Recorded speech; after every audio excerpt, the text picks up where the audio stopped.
ഇത് നമ്മുടെ സുഹൃത്തിൻ്റെ കിയ സൊറാൻറ്റാണ്. അത് കഴിഞ്ഞ ദിവസം ഒരു ചെറിയൊരു ഇൻസിഡൻറ്റിൽ ഇതിൻ്റെ ബാക്കിലെ ബോട്ടിൻ്റെ ബാക്കിലുള്ള സ്പോയിലർ ഊരിപ്പോയി.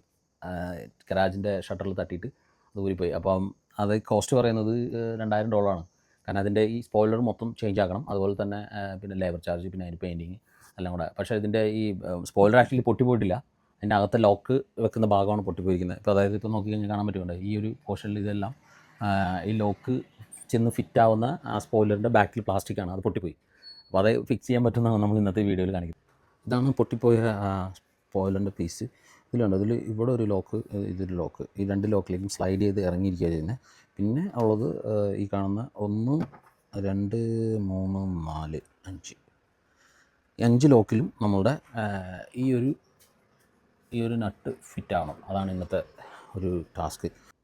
ഈ ഒരു സ്ക്രൂവിലാണ് ഈ ഒരു സ്ക്രൂവിൽ ഇതുപോലത്തെ ഒരു 5 എണ്ണം നേരുന്നുണ്ട്. അതിനകത്തിലാണ് ഈ സ്പോയിലർ ഹോൾഡായിട്ട് ഇരിക്കുന്നത്. അതുപോലെ തന്നെ ഈ 2 ലോക്കുകളും ഇതിങ്ങനെ സ്ലൈഡ് ചെയ്ത് ലോക്കാവുന്നതാണ്. നമ്മളിത് അഴിച്ചെടുക്കുമ്പോൾ ഇതിൻ്റെ അടിയിലൊരു നെട്ടുണ്ട്. ഇത് അഴിച്ചെടുത്തിട്ട് നോക്കുവാണെങ്കിൽ ഈ സാധനം വരുന്നത് ഇതിൻ്റെ ഒരു ലോക്കാണ്. അതായത് ഇത് മോൾഡ് ചെയ്താണ് ഇത് വരുന്നത്. അപ്പം നമുക്കിത് ആക്ച്വലി ഇതിൻ്റെ ഈ സൈഡിലെ ഹോൾഡ് ചെയ്യുന്ന ആ പോർഷൻ പൊട്ടിപ്പോയി. നമുക്ക് വേറൊരു നട്ട് ഇതിനകത്ത് ഇട്ടതിന് ശേഷം നമുക്കതിനെ ഫിക്സ് ചെയ്യാൻ പറ്റുമെന്നാണ് നമ്മൾ നോക്കുന്നത്. കാരണം വെച്ചാൽ ഇത് നമുക്കിതിൽ ഫിക്സ് ചെയ്യാൻ പറ്റില്ല, അല്ലെങ്കിൽ പിന്നെ നമ്മൾ ഒരാൾ റൈറ്റൊക്കെ വെച്ചിട്ട് വേണം നോക്കാനായിട്ട്. പക്ഷേ അതെന്തുമാത്രം ഉറപ്പുണ്ടെന്ന് നമുക്ക് പറയാൻ പറ്റത്തില്ല. അപ്പോൾ അതാണ് നമ്മളൊന്ന് ട്രൈ ചെയ്ത് നോക്കാൻ പോകുന്നത്. ഇതിൻ്റെ 2 സ്ക്രൂ നമുക്ക് ആക്സസ് ചെയ്യാനായിട്ട് ഇതിൻ്റെ ബാക്കിൽ ട്രിം ഊരണം, ആ ബൂട്ടിൻ്റെ ബാക്കിലുള്ള. അപ്പോൾ ഇതേപോലുള്ളൊരു സാധനം നമുക്ക് വേണം. ഇതുപോലുള്ള സാധനം എടുത്തിട്ട് നമ്മുടെ ഈ ട്രിമ്മിൻ്റെ ഇതിൽ ഹുക്ക് ചെയ്യാം.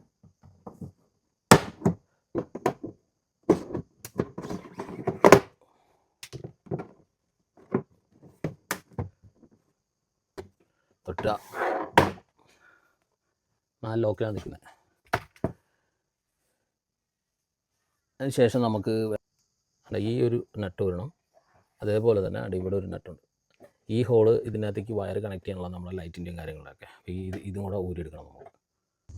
അതായത് ഈ ഒരു ലോക്ക് ഉണ്ടല്ലോ, ഈ ലോക്ക് ഇങ്ങനെ ഇതിൽ സ്ലൈഡ് ചെയ്ത് കയറാൻ വെച്ചു. അപ്പോൾ ഇതെന്ന് വെച്ചാൽ ഇത് പൊട്ടിപ്പോയി. ഇത് ഇരുന്ന സ്ഥലം എന്ന് പറഞ്ഞാൽ ഇവിടെ ആയിരുന്നേ, ഇവിടെ ഒരു 4 എണ്ണം ഉണ്ട്. അപ്പോൾ ഇത് ഈ ഹോളിൽ ഇങ്ങനെ ഇരിക്കും. അപ്പോൾ മുകളിൽ നിന്ന് വരുന്ന ട്രിം നമ്മുടെ ഈ സ്പോയിലറിൻ്റെ ഈ താഴോട്ടുള്ള ടെയിൽ വശം ഇതിനകത്തേക്ക് സ്ലൈഡായിട്ട് ഇറങ്ങിയിരിക്കും. ശരിക്കും പറഞ്ഞു കഴിഞ്ഞാൽ ഇവിടെ ഈ നട്ട് ഇങ്ങനെ ഇരിക്കുന്ന നെട്ടാണ് അതിൻ്റെ ബാക്ക് വശം ഇതാണ്. അപ്പോൾ ഇതിൻ്റെ പ്ലസ് ആയിട്ടുള്ള ആ സ്ക്രൂ ശരിക്കും പറഞ്ഞാൽ ഇതിനകത്ത് സെറ്റായിട്ടിരിക്കാൻ വേണ്ടിയിട്ടാണ് അവരത് ചെയ്തിരിക്കുന്നത്. നമ്മളത് എടുത്ത് കളഞ്ഞിട്ട് നമ്മൾ സ്ട്രെയിറ്റ് ആയിട്ട് അകത്തൊന്ന് നെട്ടിടാം. അതൊരു ടാസ്ക്കാണ്, പക്ഷേ എന്നാലും അതാണ് നമ്മൾ ഉദ്ദേശിക്കുന്നത്. നമുക്ക് ഇവിടെ ഒരു വലിയ ഹോളുണ്ട്. ഈ ഹോളിൽ കൂടെ നമ്മൾ നെറ്റ് ഇതിനകത്ത് കൂടെ എത്തിക്കണം. അതിന് വേണ്ടിയിട്ട് നമ്മൾ ചെറിയൊരു നൈലോണിൻ്റെ ഒരു സ്ട്രിങ്ങമ്മ കെട്ടിയിട്ട് നമ്മൾ ഈ ഹോളിലേക്ക് വലിച്ചെടുക്കണം ഉദ്ദേശിക്കുന്നത്. എത്ര വർക്കാവും നമുക്കറിയത്തില്ല. നമ്മളൊരു മാഗ്നറ്റ് ഉപയോഗിച്ചിട്ട് അതിനെ എങ്ങോട്ട് കൊണ്ടുവരും. എന്നിട്ട് ഇവിടെ നമ്മൾ സംഭവം നമുക്കത് എടുക്കണം. അതാണ് ഉദ്ദേശം. ഈ നെട്ട് ഇതിനകത്ത് കൂടെ ഈ ഒരു പോർഷനുകൾ ക്രോസ് ചെയ്ത് പോകില്ല. അപ്പോൾ നമ്മളെന്താണെന്ന് വെച്ചിട്ടുണ്ടെങ്കിൽ ഇവിടെ ഒരു ഹോള് ഉണ്ടാക്കിയിട്ട് നമ്മൾ ഇതിലെ ഈ 3 എണ്ണത്തിൻ്റെയും കടത്തിയിടും. അതുപോലെ തന്നെ ഇതും നമ്മൾ ഇതിനകത്ത് കൂടെ കടത്തിയിടും. അപ്പോൾ ഞാൻ ഓൾറെഡി ഇത് ചെയ്തിട്ടുണ്ട്. നമുക്കൊന്ന് ട്രൈ ചെയ്ത് നോക്കാം. നമ്മൾ നേരത്തെ പറഞ്ഞ പരിപാടി പരിപ്പ് വേവത്തില്ല. കാരണം എന്ന് വെച്ചാൽ ഞാനിവിടെ ഒരു ഹോളൊക്കെ അടിച്ചിട്ട് ഈ നട്ടിനകത്തോട്ട് നമ്മുടെ ഈ നട്ടിനെ ഇതിനകത്ത് കൂടെ വിടാൻ നോക്കിയേ. പക്ഷേ എന്താ വെച്ചാൽ ഇതിനകത്ത് സ്പേസ് ഇല്ലാത്തതുകൊണ്ട് ഇത് നമുക്ക് ഇങ്ങനെ പൊങ്ങി കറക്റ്റായിട്ട് വരില്ല. അപ്പോൾ ഞാൻ എന്താണെന്ന് വെച്ചിട്ടുണ്ടെങ്കിൽ നെറ്റ് റിവേർട്സ് ഉണ്ടല്ലോ, ഇതാണ് നെറ്റ് റിവേർട്സ് എന്ന് പറഞ്ഞാൽ. ഇതിനൊരു പ്രത്യേക ടൂളുണ്ട്. നമ്മൾ ഈ നമ്മുടെ റിവേറ്റ് കണ്ണ് അടിക്കുന്ന പോലെ തന്നെ. അപ്പോൾ നമ്മൾ എന്താണെന്ന് വെച്ചാൽ ഇത് ഈ ഹോളിലോട്ട് ഇറക്കി വിട്ടതിന് ശേഷം നമ്മളത് പഞ്ച് ചെയ്യും. റിവേറ്റ് വെച്ചിട്ട് പുള്ളി ചെയ്യുന്ന സമയത്ത് അത് അതിനകത്ത് ലോക്കാവും. അപ്പോൾ ഇതുപോലെ നമ്മൾ ഈ എല്ലാത്തിലും റിവേറ്റ് അടിക്കാനാണ് ഉദ്ദേശിക്കുന്നത്. അപ്പോൾ ഇതിന് ചെറിയൊരു ചലഞ്ച് എന്താണെന്ന് വെച്ചാൽ ഇതിൻ്റെ ഹോള് കറക്റ്റ് മാച്ച് ആവണം. ഇവിടെ ലോക്കായിട്ടിരിക്കുന്ന ഇതിൽ ലോക്കാവുന്ന ഒരു സ്ലൈഡ് ചെയ്ത് വരുന്ന ഇതിൻ്റെ ക്ലിപ്പായിരുന്നു. ഇതിൻ്റെ പോർഷനാണ് പൊട്ടിപ്പോയത്. ഇത് നമുക്കിപ്പോൾ വാങ്ങിക്കാൻ കിട്ടും. പക്ഷേ അത് ഓൺലൈനിൽ നമ്മൾ ഓർഡർ ചെയ്തിട്ട് വേണം. അപ്പോൾ നമുക്ക് അതിന് വേറൊരു സാധനം കിട്ടി. ഇത് നമുക്ക് ഇതിനകത്തേക്ക് സ്ലൈഡ് ചെയ്ത് ഇങ്ങനെ കയറ്റിയിടാൻ പറ്റും. നമ്മൾ ഇത് ഇതിനകത്ത് സീറ്റായിട്ടുണ്ട്. പക്ഷേ ഇത് കുറച്ച് നീളം കൂടുതലായതുകൊണ്ട്, നീളം കൂടുതലല്ല, ഇതിൻ്റെ അടിവശത്ത് തട്ടുന്നുണ്ട്. അപ്പോൾ അത് നമ്മളൊന്ന് സ്ക്വീസ് ചെയ്യുന്ന സമയത്ത് ഓക്കെ ആവും. ഇത് റിവേറ്റ് ചെയ്യണം. ഇത് നമ്മൾ ഇച്ചിരി ഹോള് വലുതാക്കിയിട്ടുണ്ട്. കാരണം ഈ റിവേറ്റ് കയറി പോകാനായിട്ട്. റിവേറ്റ് ഉപയോഗിക്കുന്ന ഗണ്ണ് കണ്ട് ഇതാണ്. എനിക്കിങ്ങനെ കുറേ പേർക്ക് ഉപയോഗിച്ചിട്ടുണ്ടാവുമായിരിക്കും.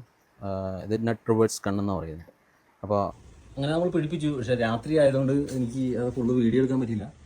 സംഭവം എല്ലാം ഒക്കെ ഉണ്ട്. അതേ നമ്മൾ 2 സ്ക്രൂ ഒക്കെ ഇട്ടത് ഈ സ്ക്രൂ ആണത്. പിന്നെ ഇവിടെ ഒരു സ്ക്രൂ ഉണ്ട്, ഇവിടെ ഒരു സ്ക്രൂ ഉണ്ട്. ഇത് ഇവിടെ ഒരെണ്ണമുണ്ടായിരുന്നു, ഞാൻ ക്ലോസ് ചെയ്തു. അവിടെ ഉണ്ട്, അത് ക്ലോസ് ചെയ്തു. ഇതൊരു ടെമ്പററി സൊല്യൂഷനാണ്. നമുക്കൊരു $2500 ഇപ്പോൾ ഇതിൽ നിന്ന് ലാഭിക്കുന്നത്. കാരണം എന്താ വെച്ചാൽ ഇത് ഫുള്ള് നമ്മൾ റീപ്ലേസ് ചെയ്യണമെങ്കിൽ അത്രയും എമൗണ്ട് ആവും. പിന്നെ അതിൻ്റെ ലേബർ വരും, പിന്നെ 3-4 ദിവസം വണ്ടി അവിടെ ഇടണം.